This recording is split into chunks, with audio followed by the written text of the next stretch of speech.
penelpon selanjutnya saya sudah terhubung. Selamat malam Mas Sugi. Malam Mas. Apa kabar? Ini kayaknya kali kedua Mas gabung di Nightmare on the Air gak sih? Iya bener Mas. Oke. Kejadian tahun 2012 ya? Bener. Ini lagi outing ya di daerah Tuntang, betul? Iya bener. Yes, oke. Lagi sama inget-inget. Silakan Mas, boleh dimulai ceritanya Mas. Oke Mas. Terus seingatku tuh kita sekitar 2012 makan outbound jalan di daerah Tuntang. Terus awalnya sih kita berapa orang, 20 lebih lah. Sampai sana itu tuh Mas, satu teman tuh sudah gak beres. Maksudnya langsung jatuh sakit dari awal sampai kita mau pulang itu dia nggak ikut outbound, nggak ikut makan, atau maksudnya nggak ikut makan bareng, nggak ikut acara yang sudah diselenggarakan. Itu kita merasanya ya oke lah, dia kecapean. Terus singkat ceritanya kita acara, terus kayak menyusuri hutan gitu Mas. Terus kita ketemu suatu sendangnya itu kayak dipeluk kayak pohon dua, terus akarnya meluk suatu lubang itu Mas, kayak sendang. Sempat foto di situ. Katanya sih kalau dari bilang yang leader kita, kalau ada suatu malam terus ada yang dengar ada gamelan di situ. Seingatku bilang gitu, terus bilang Mas jaga sikap sama jaga perkataan ya, kita namanya banyak orang ya, kita foto-foto terus lanjut jalan. Nah pas di satu tempat kita harus ngelewatin sungai Mas. Sungai itu agak lebar gitu, terus dibentangke tali buat kita mempermudah kayak cewek-cewek sama yang nggak bisa jalan cepet itu bisa bareng-bareng kalau pas kepleset. Terus kita lewatin, terus pas cewek yang tak kasih tanda panah itu pas nyebrang tuh sempat kepleset, saya ingatku. Terus dibantu sama teman-teman cowok, kan cewek-cewek kan nggak kuat ngangkat itu, bantu teman-teman cowok. Sudah tenggelam separuh badan. Terus kita bantu, pas sampai pinggir dia kayak kemasukan. Saya ingatku tuh cowok yang masukin cowok kayak bapak tua, terus pegang-pegang kakinya. Terus kita baca doa sebisanya Mas, banyak orang, terus leadernya juga cari bantuan. Terus Mbah kenapa Mbah ini kisiden, tanyain salah satu temanku. Bilangnya sikilku loro gitu. Saya ingatku gitu Mas. Kenapa? Ketembak. Nah kita pun kan siang-siang tuh, aduh piye. Terus ada yang nyari bantuan, kita baca doa sebisanya, segala cara lah kan. Kita bantu teman biar yang masukin tuh lepas. Terus sekitar 15 menitan itu dia sudah tenang, sudah kayak orang pingsan. Kita bantu ngangkat 4 orang sama evakuasi cewek-cewek yang belum nyebrang. Terus sudah naik ke atas, nyentuh tanah yang di atas itu kemasukan lagi, tapi dia lebih tenang, tapi gerakannya kayak orang nari itu loh Mas. Halo? Ya kita menyimak. Halo? Mas. Siap. Seingatku itu tambah panik 4 orang itu cowok-cowok yang angkat tadi, terus yang lainnya kan bantuin evakuasi cewek-cewek yang belum nyebrang. Aku langsung lari ke tengah jalan yang satu setapak buat mobil aja, memerhatiin mobil kayak buat setelah nebang pohon dulu Mas. Dia sempat berhenti terus bilang, Pak minta tolong Pak. Loh kenapa Mas? Temanku ada yang kerasukan, malah kena marah mas. Loh kok doangnya adanya tau saat durunge kowe iki ono dari salah satu universitas yang ke situ, ceweknya kena semua, ceweknya kerasukan semua, doangel. Terus dari teman-teman yang satunya dapat mobil, terus yang beberapa teman yang belum, cewek-cewek yang dievakuasi masuk ke daerah permukiman warga.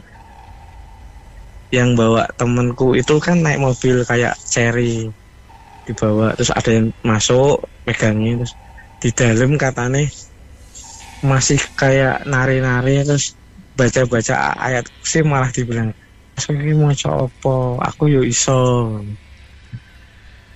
itu mas katanya. Terus sampai tempat outbound, bapak yang punya lokasi itu nyari kayak sesepuh gitu mas, terus disembuhin di situ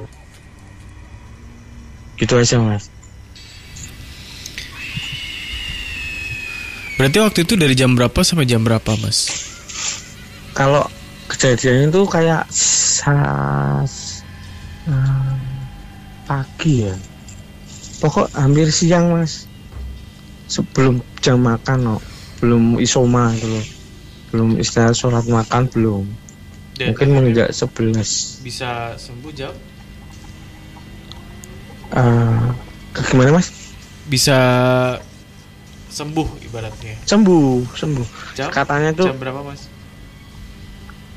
Jamnya itu ya sekitar jam 12 ke atas.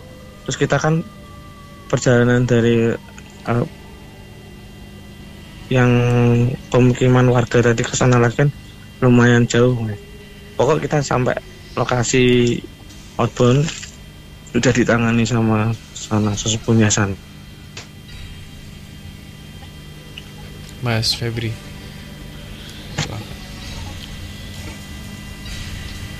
Ya. Gak lupa ingat aku soalnya ceritanya sudah lama.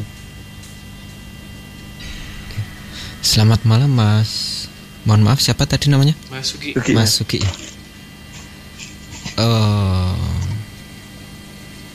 Saya dengar nama lokasinya saja udah. Ini tempatnya nggak main-main gitu loh. Bener mas. Tapi ini lokasi wisata gitu bukan sih? Atau restoran termasuknya? Kayak tempat outbound tuh mas. Terus dia nyediain kayak tempat nginap, kayak saung-saung. Oh keren lah mas. Terus buat cowok sendiri, buat cewek sendiri, ada tempat makan, ada yang buat pertemuan, aula juga, ada tempat outbound, game-gamenya banyak. Sekarang masih buka? Saya setelah itu tuh mas, nggak kayak kami takut cuman. Kayak masih di GPS ada sih mas. Cari di GPS itu ada. Oke. Saya dengar nama lokasinya aja udah. Apa ya mas ya? Tempat ini itu tempat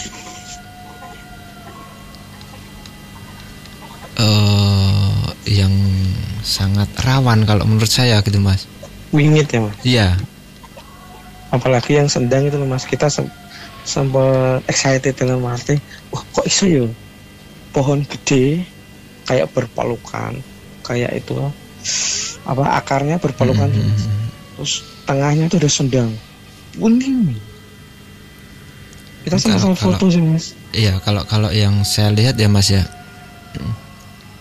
tempat ini itu nggak bisa dibuat apa ya, sebenarnya itu nggak bisa dibuat sembarangan gitu. Benar. Gitu mas. Jadi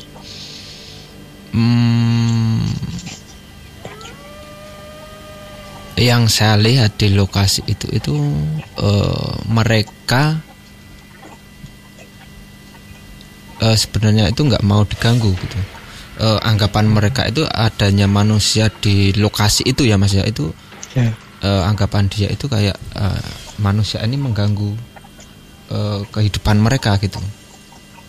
Iya, kepikiran kita juga gitu mas. Gitu mas. Jadi gimana caranya si sosok-sosok yang ada di situ itu istilahnya apa ya, kayak ngusir manusia-manusia yang ada di situ gitu. Dan salah satu cara itu dengan yang kejadian itu tadi gitu Mas. Dan yang bikin aku shock itu Mas, saat kita nyegat mobil itu ya, ya dari pemukiman, justru kita yang dimarahin. Tapi itu sebelum kamu katanya, sebelum kalian itu ada beberapa orang yang ke situ dari salah satu universitas, ceweknya kena semua.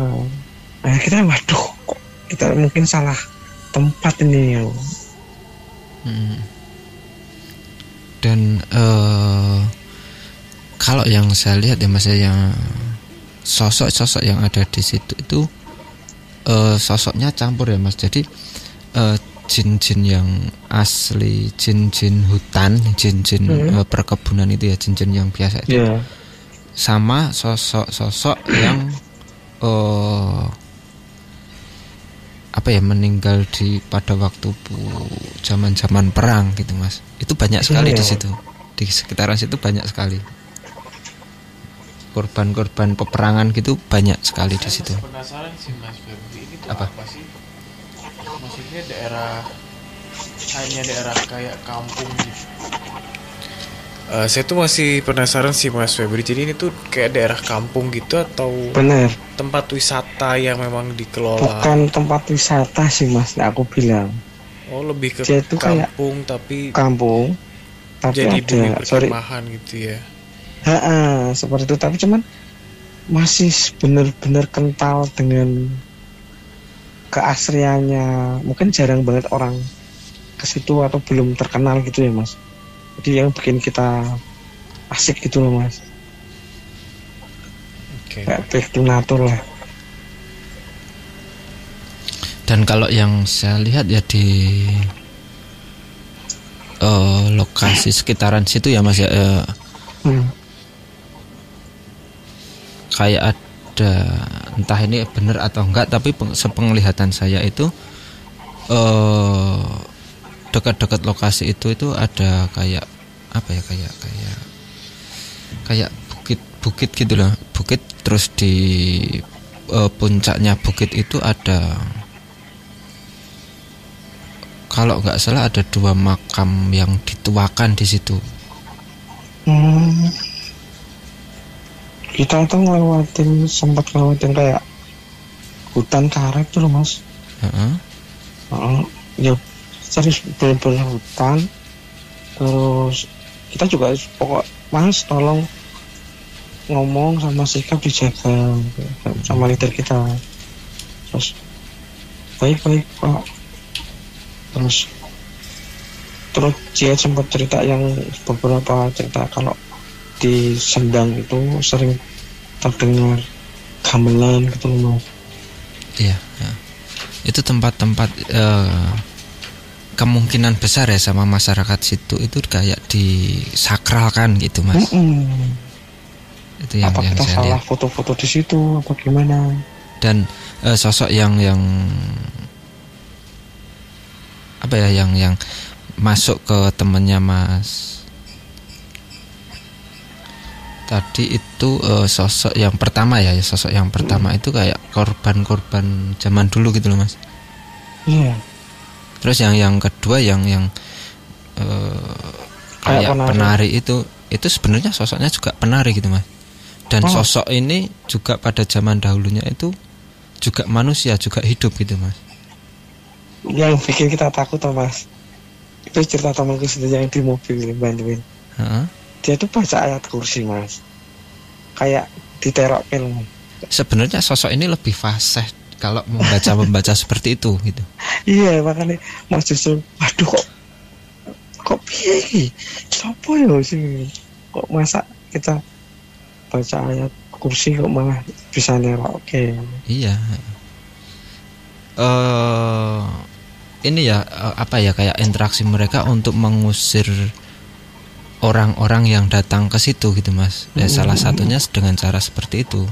Karena mereka menganggap kalau ada orang di sekitaran situ, apalagi dengan keramaian gitu, dia kayak merasa diganggu oleh orang-orang gitu Mas. Dan salah satu interaksinya untuk mengusir orang-orang tersebut ya dengan cara seperti itu gitu. Mas, itu katanya loh Mas, cewek yang tak tandain itu toh, itu tuh punya balung kuning. Balung apa Mas? Balung kuning, aku juga nggak paham. Jadi salah satu weton apa yang disukai makhluk halus itu bisa dimasukin dengan mudah. Bener nggak sih Mas?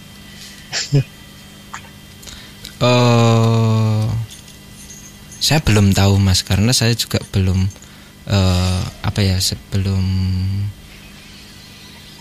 belum pernah ketemu, terus belum tahu namanya gitu Mas. Saya walaupun ada gambaran tapi saya takut untuk mengatakannya gitu. Jangan Mas, cuma penasaran aja. Pastinya saya belum tahu gitu. Walaupun saya sudah ada gambaran ya Mas ya. Tapi saya masih ragu, masih takut untuk ngomongnya itu, masih takut gitu. Takut kalau nanti salah gitu. Salah, benar ya. Kecuali saya sudah ketemu sama orangnya secara langsung, ya itu insya Allah pasti akan. Kalau Mas Sugi tanya seperti itu, insya Allah saya akan menjawab gitu Mas. Penasaran saja. Mas Sugi, terima kasih banyak ya untuk ceritanya malam hari ini. Baik. Next time boleh deh gabung lagi di Nightmare on the Air.